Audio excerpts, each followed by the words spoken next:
Update from DC. New IRA and 401k rules are coming. Hey everyone, Adam Bergman here, tax attorney and founder of IRA Financial. On today's podcast, I'm going to be talking about potential new IRA and 401k rules that could become law at the end of this year. So I was in DC last week for an industry conference and got to speak to members of the IRS, DOL, and various staffers from the Ways and Means and Senate Finance Committee. So have some interesting updates for all of you, kind of what's going on in terms of retirement legislation, specifically Secure Act 2.0, which I'll go through some of the key provisions that the staffers mentioned. They're excited about it, potentially will, I don't want to say could, I think this bill is going to happen according to the individuals I spoke to in DC, anywhere from 60 to 85%. The Secure Act 2.0 is going to get passed by the end of this year and signed into law by President Biden. This is a really good bill. Whether you're Democrat, Republican, doesn't matter. There was 414 to 5 vote in the House back in March 2022, when the House voted on their set of rules in the Enhancing American Retirement Act. And the Senate Finance Committee provided their own unanimous series of provisions back on June 22. And we're getting close. Right now, there's committees, they're meeting a couple times a week, trying to go through the provisions and try to get a uniform bill that encompasses all the key provisions from the House and Senate bills. There's also the Senate Health and Education, Labor and Pension Committee. They came out with bills called the Rise and Shine Act, which looks a lot like the Senate version, the Senate Finance Committee. So what's happening now is they're all meeting and they're putting things together and going to come out with one bill that's going to encompass the key and most of the provisions in the House and Senate bills, which I'll summarize briefly momentarily. And I've talked about this in the past. These are really good provisions that are going to help all of us save. Which is the end of the day, right? They talked about this, and I think the some of the key takeaways was the members of the House, the Senate, Democrats, Republicans, they work together. If we're not dealing with abortion rights, guns, some big ticket issues, and all other facets of government, Democrats and Republicans work together. Okay, it's true. And the retirement side, the Ways and Means Committee, the Senate Finance Committee is a great example. Is Democrats and Republicans in most cases are really in DC. They're there to help all of us. Okay, no matter all the rhetoric on Twitter and social media, people get to DC because they want to help. They want to do what's right for the American people. It's only in the big hot issue items where you see a lot of division, a lot of nastiness. But in most cases, whether it's about economics, budgets, retirement, either pensions, health, labor, both sides are working together to try to come up with laws and legislation that helps all of us. So that was really comforting to see. And something I think we all need to be reminded about is that it's not Twitter in DC. People on both sides of the aisle are friends. They may not agree on everything, but they are very courteous, respectful, and they want to do what's right. And they know they can't get what they want in all cases, so there's compromise and there's consensus building, and it's very nice to see. So they're very excited about the passage of what's going to be Secure Act 2.0, and so am I. I think it's super positive. So let's get going and talk about some of the key parts of this bill.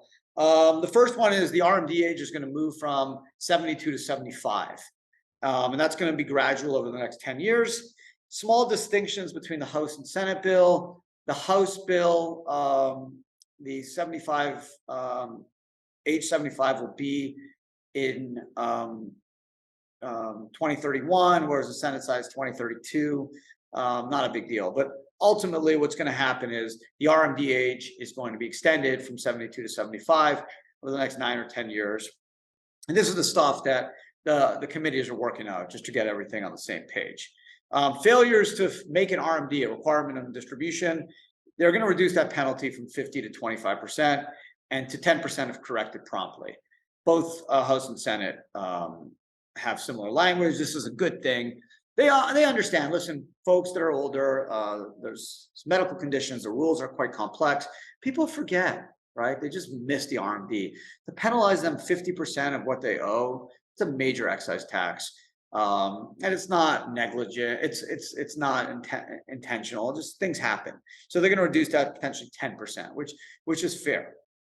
Another cool thing, they're finally going to index IRA catch-up limits. Right now, IRA contribution maxes, which is $6,000 and $7,000. It's going to go up a little bit next year, $500. It's not indexed for inflation. 401k contributions are indexed for inflation. So finally, they're going to index IRA contribution catch-ups to inflation, which is good. Another cool thing, if you're a Roth person, is they essentially want to give you the ability to make employer contributions in Roth. So right now, if you have a 401k, the match employer contributions pre-tax, they want to give the employer the ability to do Roth. There's question of whether they're going to force the employer to do Roth or this is going to be optional. Obviously, it's not tax deductible, it's after tax to Roth, but this is helpful to the government because obviously they like Roth since it does not reduce taxable income. And some taxpayers like Roth, including myself, because if you're patient and you can wait till you're 59 and a half, the Roth's been open at least 5 years, you can pull all the money out tax-free. So that's the benefit and the attraction of doing Roth.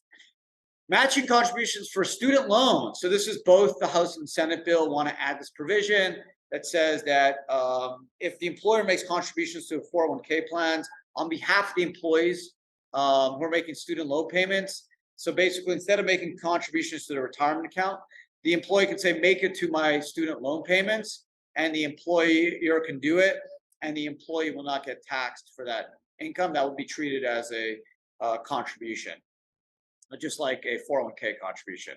It's seemingly the case that the contribution will be tax deductible to the employer, and the employee will get student relief on their student loans. The money's not going to go in a retirement account, but it will be going to pay off student loans, which obviously that's a huge issue for many of us that are paying off hundreds of thousands of dollars in student loans that keep compounding because of the interest. Another really cool thing I've talked about, and this is something that members of the Ways and Means Committee were also super excited about, enhanced catch-up contributions. So from age 62 to 64, they want to give you the ability to go up to 10,000, okay, instead of 6 or 6,500 or lesser amounts in a simple. They want to give you the ability to go up to $10,000 for catch-up contributions from 62 to 64, which is your prime retirement age, at least supposedly. So that's a cool thing. We'll see how that applies to IRAs. It seems like it's only going to apply to employer plans, 401ks, 403s, 457s, simples. So we'll see. I'm all for this. I think after 60, it should just go 60 to 75 and just increase it to 10,000, even if it's just Roth. Even if you say, okay, we're not going to let pre-tax because we want to protect our tax bases, but we want to give you the ability to save more. Why not extend it up, right? That's generally the ages when people have higher earning powers and are getting close to retirement, so they can see the benefit. So I'm all in favor for that, and that was a provision that a lot of people on the Ways and Means Committee were excited about and something they wanted to get passed. Another thing was leaving behind small 401k balances. They want to make it easier if people leave their job and have balances under $5,000. Their employer can now put it into an IRA. They want to do that. If it's under $1,000, you could be cashed out. So, because there's a lot of people out there that work maybe 6 months, a year, 2 years in a business, don't even know that the business is making employer contributions for them, because they just weren't aware of it. It was just such small amounts of money. Now, if it's under $1,000, they want to just should be able to cash it out. Whereas before you have to roll it to an IRA. So that's a cool thing, cool option. Another cool option provision is that right now, part-time, to be eligible to a 401k plan, it's 500 hours or 3 consecutive years. Well, it's 1,000 hours or 3 consecutive years of 500 hours. They want to move that to 2 years of 500 hours. So make more people eligible for 401k plans. That's cool too. I'm all in favor of that. Another interesting provision is they want to have this emergency savings. So basically that the participant could save up to $2,500, which you can withdraw from at least once per month. And they're after tax basis. So kind of like an HSA, right? But you can use it for any purpose, not just health. The Rise and Shine Act had this at $2,500, and the Senate bill had this at $1,000 for a personal family emergency. So we'll see how this works. The Senate bill said you can pay it back over 3 years, kind of like a mini loan. I think they should add kind of a loan feature, like a solo, to the IRAs. Maybe not make it 50K, maybe make it 10 or 15K. So this way, if you take it out, you have a chance to pay it back without just losing it. But this is a step in the right direction. And we'll see where the Senate and House committees fall on this and how they agree to a final provision. What else was interesting? Oh, they want to set up this kind of missing database. So if you do, jump around jobs, as I mentioned previously, some people don't know they are enrolled in a 401k because there's auto enrollment. And let's say they're just taking out like $30 a pay period or $50. You may not know. So you leave your job and you don't even ask about your 401k because you never even knew you were a participant, right? You never enrolled. There was auto enrollment. No one ever told you anything about it, or you signed a bunch of documents when you got hired. And there it is. You're part of a 401k. So now there'll be some type of database where you can type in your social or some information and find out if you have a retirement account, kind of like a retirement savings lost and found. There's billions and billions of dollars in there that people are just not aware of. And guess what happens? These funds move from a 401k to what's called a safe harbor IRA. And then the safe harbor IRA administrator over the years just eats up that account in fees. They try to look for you, and maybe your name is John Smith or Robert Smith. Can't find you. And guess what? Within a couple of years, there's no money left because they've taken fees out of the accounts to look for you. So that's something that's going to happen. That was another thing, actually, the Senate Finance Committee was really excited about. They want to increase savers tax credit. They want to make more people eligible for the savers tax credit, which is worth either 50, 20, or 10% of contributions made to an IRA for a maximum credit of $1,000 or $2,000 if you're married, filed jointly. They want to increase the income cutoff and expand how many people qualify, which is good, right? They want to expand it to 83,000, basically from 68. More people involved, encourage more people to save, get a credit for what you save. It's a great thing. The whole concept is this: whether you're Democrat, Republican, in the House, Senate, want more Americans to save. It's a good thing. We all can agree on that. It's based off mathematics. Retirement system works, compounding returns. Albert Einstein, eighth wonder of the world. Your money should double every 8 years, assuming an 8% rate of return. More Americans that save, better off they're going to be at retirement. More money they'll have, or half of their family. It's a good thing, right? This way, not everyone's a burden on Medicaid or Social Security. And we have a private retirement system, right? We cannot rely on the government. We hope Social Security will be there in 10, 15, 30 years, but no guarantee. Okay, so we need to take matters into our own hands, and the retirement system is the way to do it. Yes, Social Security helps, but it's not enough. You need to have your own retirement accounts, or your golden years may not be so golden. Okay, so it's super important, something Democrats and Republicans can all agree on. Auto enrollment. This is what I was talking about. Get people auto enrolled. statistics show if you just enroll them in a 401k, they're not going to opt out. They're going to just stay in it. And at the end of the day, they're going to have more money when they retire. So auto enrollment works. There's a difference between the House and Senate bills. In the House, it would require employers to automatically enroll employees in 401k plans for at least 3% and then increase each year. Whereas the Senate has not proposed auto enrollment. Instead, there's a provision that would generally require auto enrollment plans to check every 3 years. So House is more forceful in the auto enrollment, and Senate is a little bit more laissez-faire, but there'll be some agreement, and there's probably going to be some middle ground because auto enrollment does work, and it's something I think that's going to be more definitely more focused on. What else are we talking about? Also, there's going to be an increase for credits to start up 401ks for small businesses under 100 employees. Again, back to our theme, get more American savings, more Americans work at companies. And how do you get Americans to save? You force those companies, or at least incentivize those companies to start up 401k plans. So we're going to increase the credit, so then the business owners feel better about starting 401ks. Because 401ks do have costs, right? Besides the annual administration, cost to set up a plan, there's safe harbor, right? Most companies do a safe harbor where it's about 3% match. So if you have 10 employees and the average employee makes 50K, 3% of 50K is $1,500 times 10 employees, that's 15K, right? That's cash. It's tax deductible. So assuming you have a 30% tax rate, you're going to get a 15% deduction of the 15K, but that's still cash flow. That's leaving your pocket, leaving your company's bank account, going to your employees. I'm all in favor of IRA Financial does a 4% non-elective to everyone, irrespective of whether they contribute. I believe in helping employees save for retirement, but not everyone does, right? So how do we get more people to offer 401k plans? We incentivize them with credits, and the credit will be enhanced. What else?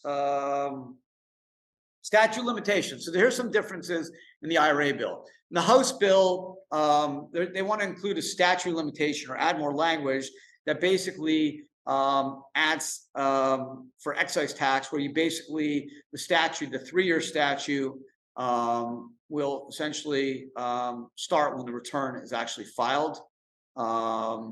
So there's going to be issues with that. In the case of a person required to file a return for that year, the statute will begin on the date the return would have been required to be filed. Okay, so there's more clarity that, hey, it's when the return needed to be filed. This provides the IRS and the taxpayer more guidance as to when the statute runs. For prohibited transactions, generally the rule now is if you do a prohibited transaction, the entire IRA gets blown up. The House bill would only essentially target that particular transaction, not the whole IRA. So if you had a IRA with 100K and you did a prohibited transaction on 20K, only the 20K would be disqualified and taxable, not the rest. Good provision. It's the same rule as 401ks. They want to now offer that same comfort to IRAs. So this way, if you screw up, you don't kill your whole IRA and blow it up. Only that specific transaction gets blown up. That's a good thing. SEP and simple IRAs, they want to add a Roth provision, both the House and Senate. So you can make contributions in Roth. Right now, SEP and simples are pre-tax. They want to give you the Roth. Another theme, other than auto enrollment and getting more people involved, is adding more Roth options. Why governments need to pay for this bill. And if they can get more people to do Roth, less deductions, more taxable revenue. It's another way to help pay for some of these other provisions. I talked about tapping the 401k for emergencies. Another cool thing is the Senate bill wanted to eliminate Roth 401k RMDs. There's no requirement in distributions for Roth IRAs, but there still is for Roth 401ks. There's an easy workaround because all you need to do is just roll the Roth 401k money to a Roth IRA before 12/31, and then you have a zero balance on 12/31 in your Roth 401k. So there's no RMD, but they just are like, what's the point of doing all that shenanigans? Stupid. Just don't have RMDs for Roth 401ks since they do not exist for Roth IRAs. I'm cool with that. And the last provision I want to talk about in the Senate is that they basically, the way it works now is if you set up a solo K in 22, for the 21 year, you can only do employer contributions, not employee deferral. They want to give you the ability to also do employee deferrals. Again, incentivize more people to set up plans, get more people involved, whether it's a sole proprietor, employees, also Rothification, get more people to make contributions in Roth. Those are the two major themes of Secure Act 2.0. The idea is this is going to get passed in the next 6 weeks. It's going to be part of a larger bill. There's generally no chance this gets passed on its own, but there's budget bills that need to get done. So this will get passed along these budget bills. I was in DC last week, and DC's dead. When I mean dead, I mean there's no one on the streets. Why? I guess everyone's in their home jurisdictions doing what they do best, right? Lobbying for votes. It's election time, right? So DC was so quiet. I guess everyone's still home from COVID. This was my first time in DC since COVID. And it was super quiet, but even quieter because staff, members of Congress, senators, and all the crew that goes along with those folks are all in their home jurisdictions looking for votes, campaigning.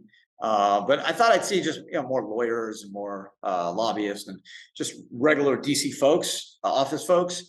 But it was super quiet. I went for lunch twice to like a salad place and to another lunch establishment that's usually super packed, really popular, and they were dead. And I asked the individual at the cash, I was like, is there a holiday? Do I not know what's going on today? And they're like, no, it's been dead since COVID. No one's come back to the office. I'm like, is it even quieter? Like, yeah, it's definitely campaign time. So it's even quieter than usual, but even without the election coming up or just passed, midterms, it's still super quiet. People are still at home because of COVID. So if you haven't visited DC and you're planning on, just FYI, it's good as a tourist because there's a lot you can do. The streets are bare. I went to a couple of museums. It was empty. It was so much fun. But DC's, I love the energy of DC. It just was quiet. So anyways, but that's my update from DC. Secure Act 2.0 will pass. I'd say I'd give it 80 to 100%. It's going to happen. It's a good bill. If you remember the Build Back Better bill, which did not pass, thankfully, last September, that was a bad bill. This is a good bill, just like Secure Act 1.0. Secure Act 2.0 is a good bill. If you are in favor of retirement savings, there's nothing bad for self-directed IRAs, nothing bad for alternative assets. This is a good bill that's going to encourage more people to save. There's Rothification, which I'm fine with too. But overall, the theme, again, is incentivize people to save and get people to save in Roth, which I'm all in favor of. So there it is. I do encourage people to visit DC. It was good to be back. I've been there a couple of years and just so much to see. Some new museums popped up as well, and it's quiet. So you can pretty much have the city to yourself. Great food. So it was fun to be back, and definitely check it out. So other than that, appreciate you guys spending some time with me today. Have an amazing day, and subscribe to this podcast if you haven't. Give us a like too, and take care. Be well, and I'll talk to everyone again next week. Be well.